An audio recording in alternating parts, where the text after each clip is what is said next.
जब मोहम्मद अली जिन्ना ने कहा कि हम अगर पाकिस्तान हमें आसानी से नहीं दिया गया तो हम डायरेक्ट एक्शन से पाकिस्तान ले लेंगे। डायरेक्ट एक्शन समझते हो? नहीं समझते। जिन्ना की भाषा में सुनो।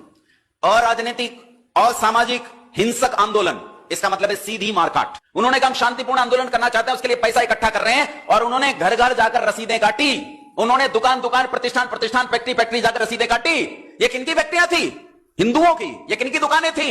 हिंदुओं की। ये किनके घर थे जहां से पैसा इकट्ठा किया गया? हिंदू। और वहां से पैसा इकट्ठा किया गया कई करोड़ रुपए। उस काल में करोड़ रुपए कितनी बड़ी बात होती होगी। कई करोड़ रुपए इकट्ठे किए गए और इन करोड़ों रुपए से धारदार हथियार खरीदे गए। और 15 अगस्त 1947 से ठीक एक साल पहले 16 अगस्त 1946 की वो भयानक रात, जिसे इतिहास में कलकत्ता किलिंग्स के नाम से जाना जाता है, जिसे इतिहास में किलर्स नाइट के नाम से जाना जाता है, जिसे इतिहास में मानवता का सबसे नंगा नाच कहा जाता है, मानवता के नरसंहार का सबसे नंगा नाच कहा जाता है। 16 अगस्त 1946 की उस रात के 1:30 बजे मुसलमानों ने उठकर सोते हुए हिंदुओं पर हमला कर दिया और 95% हिंदुओं का कत्ल कर दिया सोते सोते।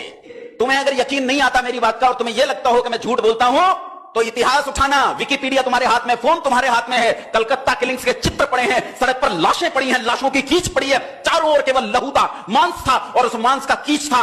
डरकर भागते हुए लोग जब इस कीचड़ में से जा रहे थे तो उसी मांस पर फिसल कर गिरते थे और वहीं काट दिए जाते थे और एक नया कीचड़ पैदा होता था।